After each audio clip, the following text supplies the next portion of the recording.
Az FM 90 Campus Rádióban április 9-én szerdán köszöntünk benneteket, és hát rögtön egy interjúval, egy beszélgetéssel indítjuk a ma délutáni Hello Debrecent, hiszen új klippel, ráadásul koncertklippel jelentkezett Ákos, Bolondulásig. Ez a címe, április 7-e óta tekinthető meg a legnagyobb videómegosztón, és a vonal túlsó végén pedig Ákost köszöntjük. Szia Ákos!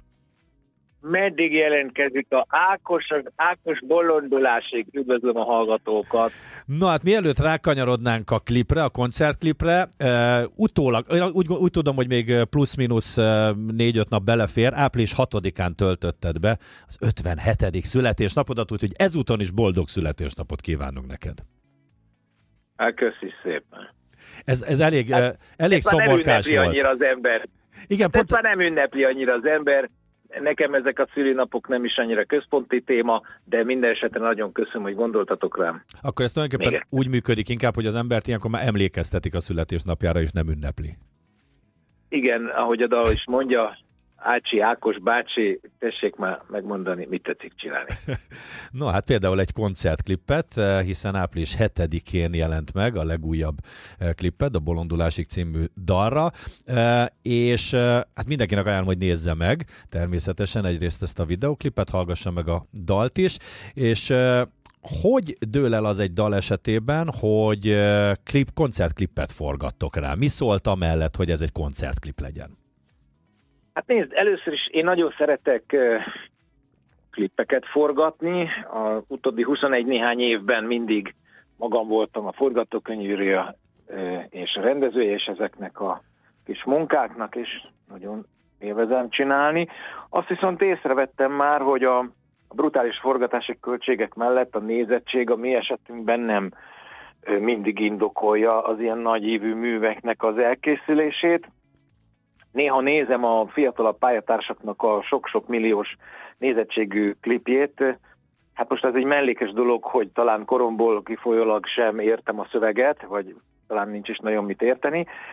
Tehát ott egy teljesen másik vizuális kultúra és egy másik mondjuk így zenei nyelv jelenik meg. Én bámulattal nézem ezeket a nézettségeket, mi nem tudunk ilyesmit elérni, és az utóbbi időben viszont hát azt talán tudja a hallgatóság egy része, hogy elég nagyszabású koncertfilmeket szoktunk forgatni, brutális költséggel és elég szép minőségben, és ezekből a készülő anyagokból adunk ízelítőt egyszer ilyen úgynevezett koncertklippekkel.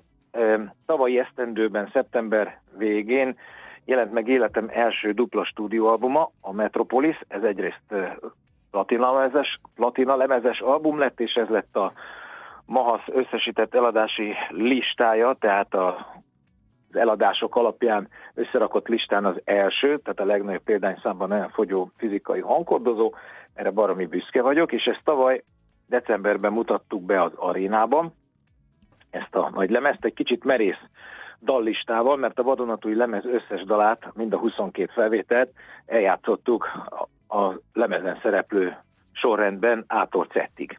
Ezek között szerepelt a Bolondulásig is. Talán a hallgatók tudják, hogy ez a nagyon szép kivitelű borítóba rejtett 2 korong, alcímet is kapott. A Metropolis első lemeze az északi oldal, amelyen a mondjuk így gitáros hangszerelésű dalok szerepelnek. A másik korong pedig a déli oldal, amelyen alapvetően szinti muzsikát tartalmazó dalok vannak. Az első lemezről a Tükör című szerzemény volt a kiemelt dalunk, erre is készült egy szöveges videónál több játékfilmes videoklipnél talán kevesebb képi megoldás, túl van a 400 000-es nézettségen, amit én nagyon szépen megköszönök a nézőknek, és most a déli oldalról, tehát a szintis dalok közül kiemeltük a Bolondulásig című szerzeményt, és ez az első felvétel, ami a tavalyi nagyszabású teltházas aréna bulinkról napvilágot lát. A videócsatornánkon az első talán 2-3 nap alatt közel 40 000-en nézték meg, amit én szintén nagyon hálás vagyok ezért, és nagyon klasszul visszahozza a koncertnek a hangulatát, hogy milyen izgalmas és új hangszerelésben játszotta az egyébként újonnan megjelent dalt az egész zenekar. Nagyon átjön a hangulat az, hogy egy emberként mozdultunk, együtt énekeltünk egy teltházas arénából, ez nagy élmény volt.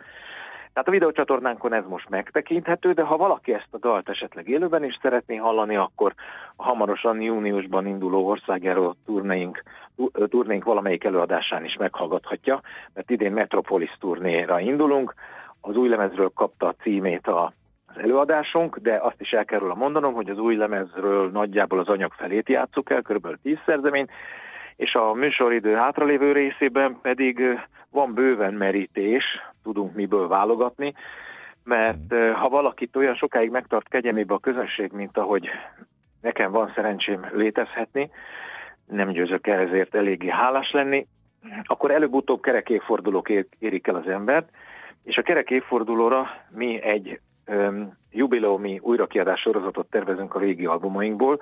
Talán sokan tudják, hogy dupla LP-ken hozzuk ki a régi lemezeket. Ebben a sorozatban már olyan albumok jelentek meg, mint a 93-as első szólóalbumomnak, a Karcolatoknak a dupla újrakiadása rengeteg extra anyaggal, a 2084 a még közelebb az új törvény, és ami most izgalmas, és ami mi a koncert kapcsán ezt megmerem említeni, bocsánat, ha hosszan mondtam, remélem még ébren vannak a hallgatók, hogy egy ilyen évben, amikor 5 kiadványunk is évfordulós, akkor bőven van miből válogatni egy koncert anyagául. Hát tavalyról tartozom a 94-es Test című album újrakiadás sorozatban történő dupla LP-s megjelentetésével, mert tavaly volt 30 éves a Test, idén 30 éves az Indiántán. 25 éves a Hűség, 15 éves a Katona imája, és 10 éves a Még egyszer című szintis albumunk, úgyhogy nem csalás, nem ámítás, nem tévedés, idén 5 darab jubileumi újrakiadású dupla LP-t fogunk megjelentetni, az említett lemezeknek a dupla LP gazdag extrával díszített változatait, gyönyörű nagy alakú borítóval, iszonyú jó ilyen munkával foglalkozni, rengeteget dolgozunk ezen, és ezeknek a lemezeknek az anyagából bőven válogathatunk a Metropolis új dalai mellé az élő előadásokhoz.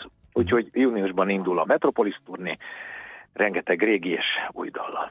Visszakanyarodom még egy gondolat erejéig a videókliphez, ugye említetted, hogy te rendezed a klipjeidet, és hát azért egy koncertklip rendezése azért merőben más, hiszen itt nem egy történet van, nem egy sztori van, amit össze kell rakni, amit el kell játszani, elő kell adni, hanem itt van egy kész anyag, rengeteg felvétel, rengeteg kamerafelvétel az adott koncertről. Ez inkább nekem egy olyan pepecselősebb munkának tűnik. Ezt ugyanúgy szereted művészi szempontból? Nyilván megvan az érdekessége, az izgalma, hogy mi szerepeljen egy klipben, de ez inkább ilyen műhely munkának, ilyen pepecselős munkának tűnik. De hogy pepecselős munka, hát csak 22-24 kameraképét kell szinkronba hozni, és kiválasztani belőle a legjobbakat. A hangulatra is ügyelni kell. Sokszor történik olyan koncertklipek során, amikor a koncert más-más részeiből is felvillantunk jeleneteket, tehát tulajdonképpen egy teljes 2 órás koncertfilmnek a képeiből válogatunk. Itt ez nem történt meg, mert ez egy sajátos tempójú, sajátos hangvételű dal, amit egyben tartottunk, tehát magyarul ennek az egy dalnak a sok kamerás felvételéből, több mint 22 kamerás felvételéből vágtuk össze, és szerintem nagyon jól visszaadja a koncert hangulatot, meg azt is, hogy egy új számot is lehet régiként játszani, hogy egy új dal milyen szépen illeszkedik be a korábbi dalaink sorába. De hát ez most olyan dolog, hogy dumálok a zenéről, igazából arra szeretném megkérni azokat, akik bennünket hallgatnak, és esetleg erre hajlandóak, hogy nézzék meg ezt a klipet, amelyet néhány nap alatt több mint 40 000-en néztek meg, talán 1-2 napon vagyunk túl, tehát szépen haladunk, és azt hiszem, hogy a koncertre készülnek az emberek azzal, hogy megtekintik ezt a kis videoklipünket a tavalyi arénából, ami még egyszer mondom, az első olyan felvétel, ami kikerül ebből a nagyszabású koncertfelvételből.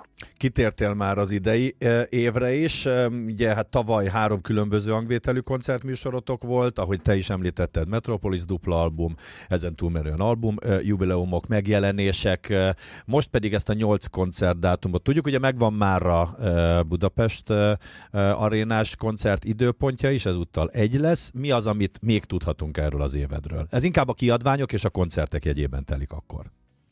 Hát szegény hallgatóink most végighallgatták, hogy mennyi a jubileumi újrakiadás sorozatban mennyi régi felvétellel foglalkozunk.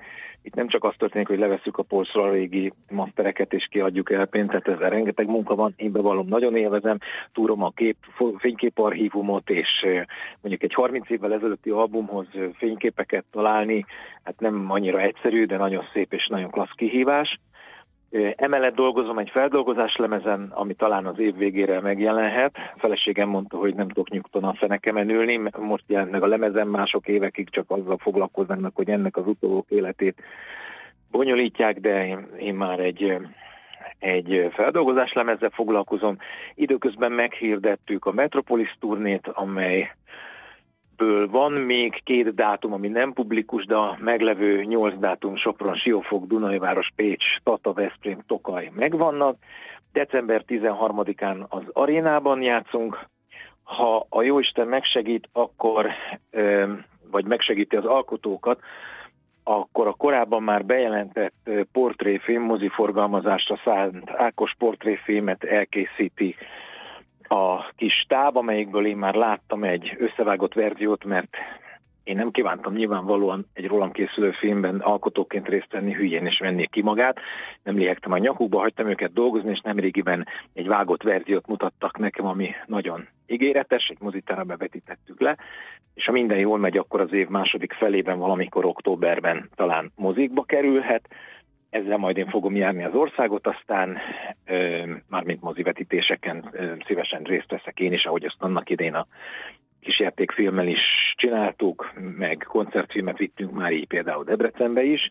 Aki ott volt, tudja, hogy milyen jó hangulatúak szoktak lenni ez a beszélgetéssel összekötött vetítések. Aztán elfordulok majd novemberben az aréna felkészülésre, és a december 13-ai nagyszabású aréna bulival fogjuk lezárni a 2025-ös esztendőt. Hát teendő van tehát bőven, de mindenek előtt most hallgassuk meg a Bolondulásig című dalt, a klippet pedig mindenki tekintse meg. A YouTube-on természetesen már látható. Ákos, nagyon szépen köszönjük, hogy itt voltál velünk és rendelkezésünkre álltál. Köszönöm a beszélgetést, hát persze csak azt tekintse meg, akit érdekel, de remélem, hogy pár embernek sikerült felhívni a figyelmét rá. Köszönöm a beszélgetést, minden jót kívánok. Szevasztok. Köszönjük, szia!